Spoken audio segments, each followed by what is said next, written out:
तालुक्यातील मौजे बिजेवाडी येथे आम्ही पीक परिस्थितीची पाहणी केली।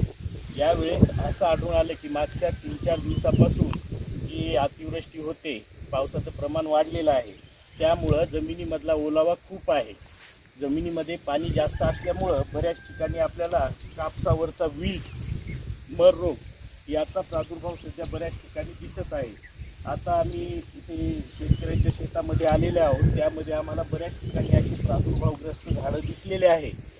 तरी या संदर्भात माझी सर्व शेतकरी बांधवांना अशी विनंती आहे की या बाबतीत जास्त घाबरून न जाता पहिले 24 ते 48 तासामध्ये आपल्याला सर्वात प्रथम याच्यावर एक पद्धतीची प्रक्रिया करायची आहे। सर्वात पहिले तुम्ही 200 ग्राम युरिया, 100 ग्राम पोटॅश आणि 25 ग्राम कॉपर ऑक्सिक्लोराईड याचं मिश्रण तयार करायचं आणि प्रत्येक झाडाला जवळपास जे प्रादुर्भावग्रस्त झाड आहे किंवा त्याच्या बाजूच्या झाडाला प्रादुर्भाव होतोय अशा झाडांना 150 मिली एवढं द्रावणाची आळवणी करायची आणि झाडाचा असा शेंडा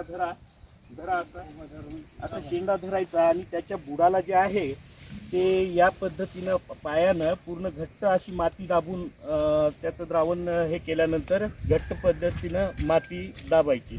अशा प्रकारे या पद्धतीचा उपचार आपल्या पिकावर करावा आणि जर जास्तच प्रमाणात झालं तर अशा वेळेस जास्त प्रादुर्भावग्रस्त एखादं जे झाड असेल ते तत्काळ उपटून बाहेर फेकून द्यावं।